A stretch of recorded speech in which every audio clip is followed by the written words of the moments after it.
พาห้องความดังยามแลง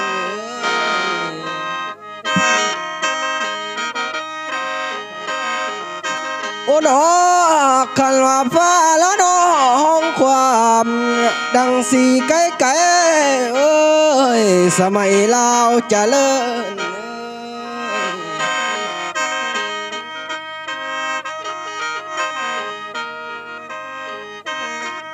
โนลา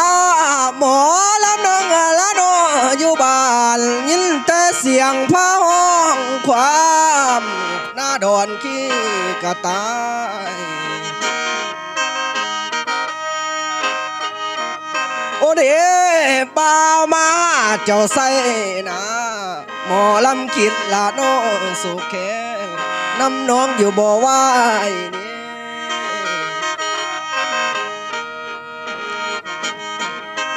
โอ้ยโอ้หนอสาวยังจัน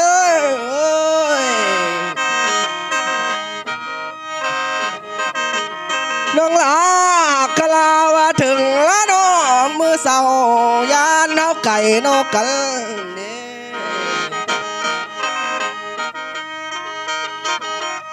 โอ้หนอสู้เก่าบ่ไล่เอ้ยคลาว่าถึงยามเพนนะ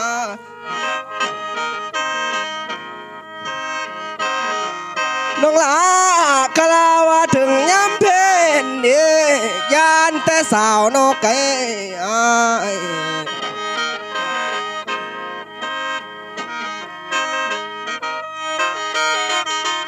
เดี๋ยวนี้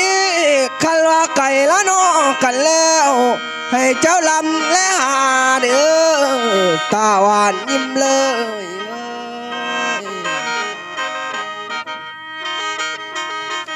โอ้หนอสาวไทยไก่เอ้ยยามว่าไก่นอกันแล้วน้องลากะลาว่าหนุกละนอเข้าห้องหนุกเข้าอ่านคนสารเนี่ยตาหวานยิ้มเลย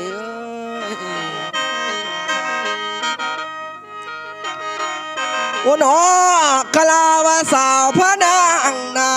น้องยาไก่ดอกเลื่อมไม้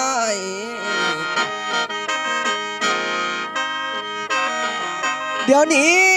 ป่าพลลาละนอกาเพียลายสิลาหูลูกจีบหนีจากต้นคนสิให้อยากกินละได้โอ้หนอสู้เก่าบ่ไล่เอ้ยมีมือมินกะเล่นหนีสิห้องสั่งโอ้ยผ่าเจ้าบังน้องลม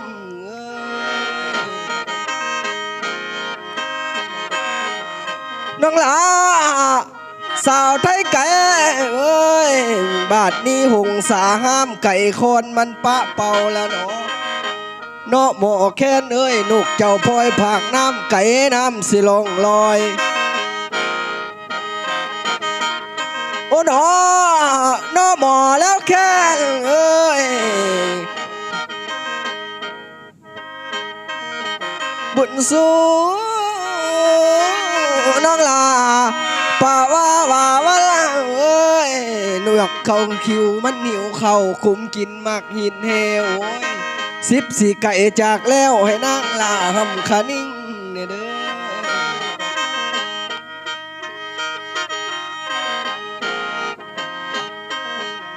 โอ้หนอเปรียบจังกาแล้วว่าห้องไก่ผัวมันทุกโศกโอ้ยเฮาแล้วโดนนวลเลยคลาวานกลาโนดุกห้องอยากคือเขาคาดเล่นแล้วเดี๋ยวนี้คันว่ามาละนอทั้งนี้สิเกี่ยวต่อหาสาวนะป่าว่าวัน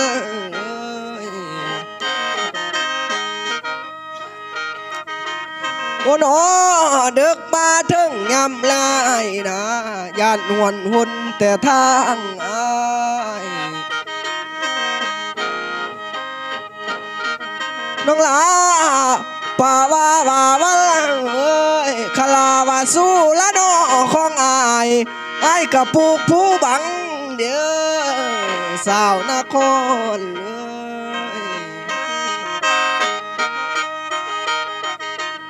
น้องหลาสาวนครแล้วหลวงเอ้ยคันว่าแฟนละน้อของไอ้กระปุกละน้อผู้คันตันทั้งบ่ได้ทองกระบอกมุ่งทรง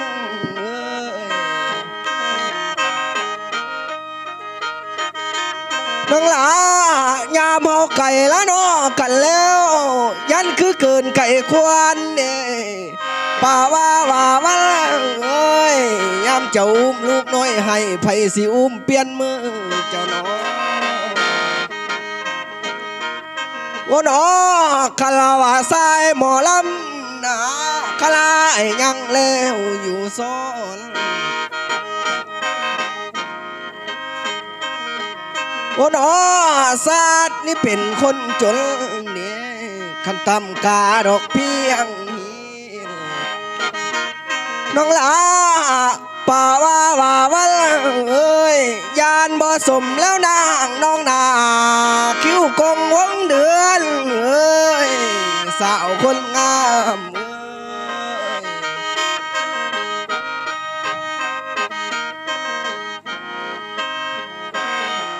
เดี๋ยวนี้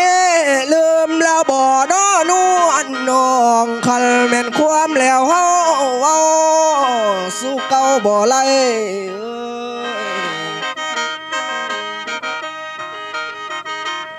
น้องหลาคันว่าความละน้อเฮาเอาไปกระเดายอดเดียวเขียวน้ำอุลาเอ้ยว่าแต่ปางละน้อเกี่ยวเขา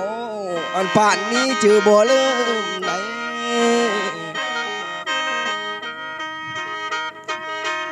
น้องหลา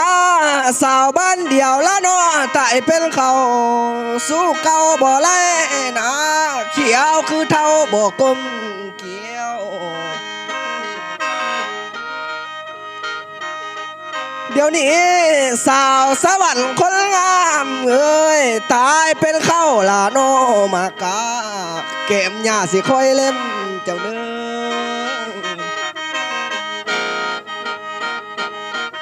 น้องหลา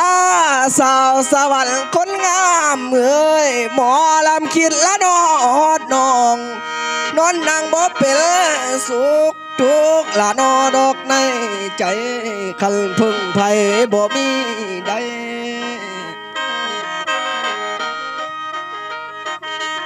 โอ้น้อหมอลำคิดละน้อฮอดน้องสาวเก่าสวรรค์นะป่าว่าคนงามเอ้ย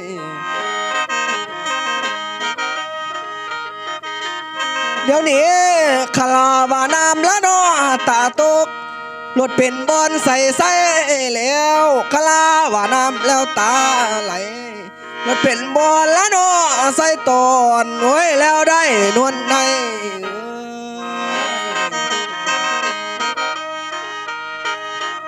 โอ้น้อคลาวาซาละน้อใจอายพ่อยักคืนน้อเมื่อห้องอันเฮือนซานหาพ่อแม่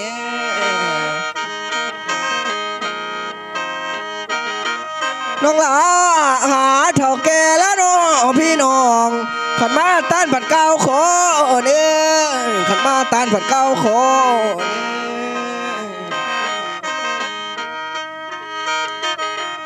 โอ้หนอว่าเอ้ยวันนาเอ้ยสู้ยากกะใจ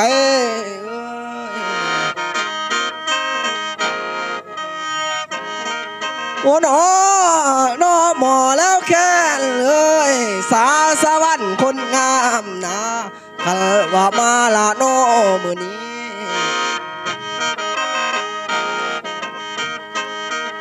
น้องหลาบุญบ่ถึงละน้อกันแล้วอย่าสิเว้นป้อยดาได้บุญเฮามีละน้อต่อหน้ายังสิได้ร่วมสองเด้อ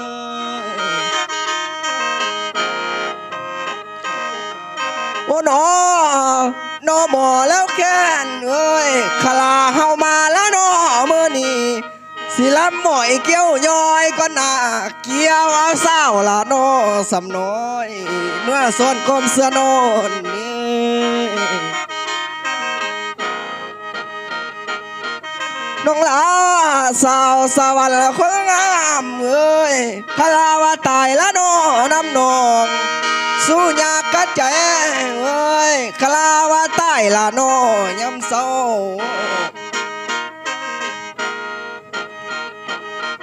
น้องลาคลาวาตายละโนยำเศร้า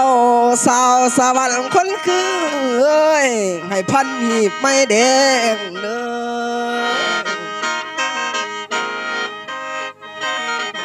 โอ้หนอสาวสวรรค์คนงามเอ้ยคลาไอ้ตายยำแรงนะน้องลาให้เจ้าพันละโนนั่นแล้วให้พันเหียบละโนไม่ม่วงสู้เก่ากะใจเอ้ยให้นางพันละโน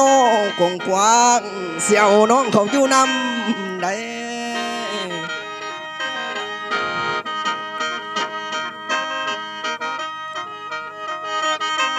โอ้ยโอ้หนอคลาวาฟ้าละโนดังความหมอลำไม้สีสังแล้วพาเจ้าบังนงลมเอ้ยมื่อนี้ลามาสิไก่ละโนจากแล้วไก่แล้วสิสังกันนะคลาว่ามีดอกงานนะคืนเมื่อหมอลำเนี่ยอันเศร้าแก่ไก่เศร้าเอ้ยน้องลาคลาบอกข้าสู้อยู่บ้านบอกข้าผัวน้องอยู่บ้านอันขันท่าว่าสิเอาได้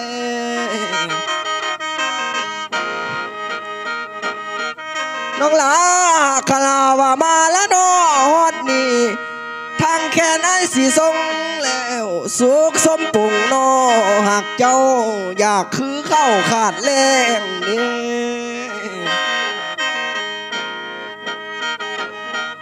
โอ้หนออ๋อถอนอน้อห้าวนี่มาหาใส่สิโจก่อนเข้าป่าพนพนเอ้ยคันว่าตอนละโนตอนาจังมาพ่อต่อพญานะขอลาเจ้าลงคนแล้วโอ้ลา